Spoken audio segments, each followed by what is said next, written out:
জামাত হচ্ছে এই দক্ষিণ এশিয়ার মধ্যে সবচেয়ে প্রযুক্তিতে এক্সপার্ট একটি রাজনৈতিক দল। তারা এমন সূক্ষ্মভাবে এআই দিয়ে কিছু কিছু জিনিস সারে যা বিশ্বাস না করে পারবেন না। শেখ হাসিনা তো বক্তৃতাই করছেন না, শেখ হাসিনার ছবি আসতেছে, শেখ হাসিনা বলতেছে, শেখ হাসিনা বলছে আবার বিএনপিকে, তো জামাতকেও তো ভোট দিছে, জামাতকে দেয় নাই, জামাত যে যে আসনে জিতছে, কিছু কিছু আসনে তো আওয়ামী লীগের এমপি ছিল, যেমন এই যে খুলনা যশোর অঞ্চলে, এই অঞ্চলে তো আওয়ামী লীগের ভোট বেশি। তার মানে কি ওই অঞ্চলে পা ধরে যারা কথা দিয়েছিল তারা কথা রেখেছে, অন্য অঞ্চলে রাখেনি। বিষয়টি এরকম।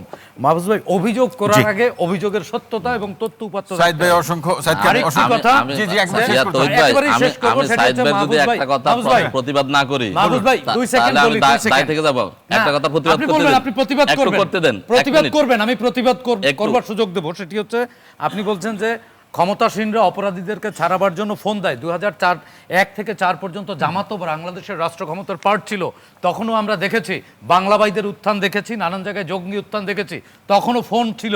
আমার এলাকায়ও একজন জামাতের এমপি ছিল, তার ভাই ডাকাতি মামলায় ট্রলার সহ ধরা পড়ার পরে ফোনে রাতে ছেড়ে দেওয়া হয়েছে।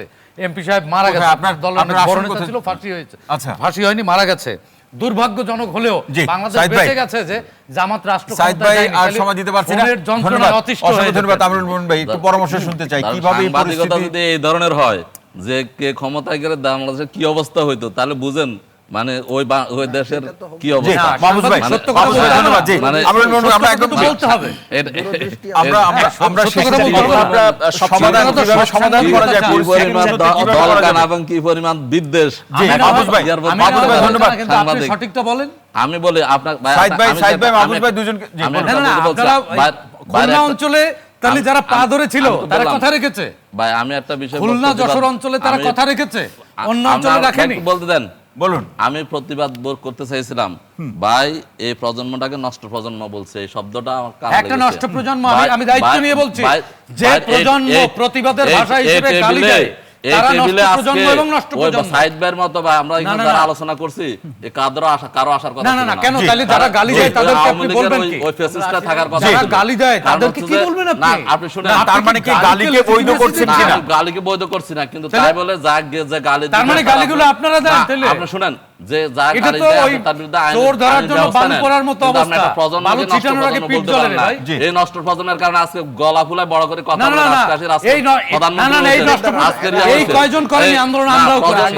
এই কয়জনের আন্দোলন না, এই কয়জনের আন্দোলন না ভাই, কাকে বলে ভাই? কয়জনের আন্দোলন না, দুজনের আন্দোলন না ইয়া বলে না, কয়জন আন্দোলন করেছে? যে গালি দেয় তাকে আপনি ভালো বলবেন না? যে গালি দেয়, যে আপনার মা বোনের অঙ্গ প্রত্যঙ্গ ধরে আমাকে মাইক ভাড়া করে কথা বলে তাকে যখন আবিদ যখন দেখে ওই মাহফুজ ভাই এবং সাইদ ভাই, যখন শাবাদাস বলে তখন আপনাদের কোনো প্রতিবাদ। মাহফুজ ভাই, সাইদ ভাই এবং মাহফুজ ভাই, আমরা অন্য আলোচকদের আলোচনা শুনবো।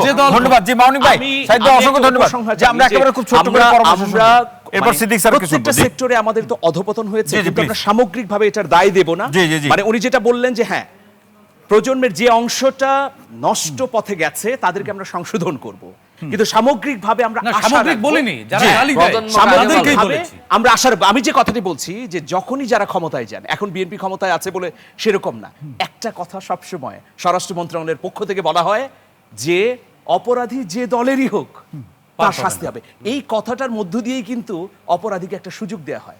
অপরাধী যে দলের হোক মানে অপরাধী তো দুর্বৃত্ত, তার কোনো দল নেই, তাকে দল হিসেবে বিবেচনা করবেন না।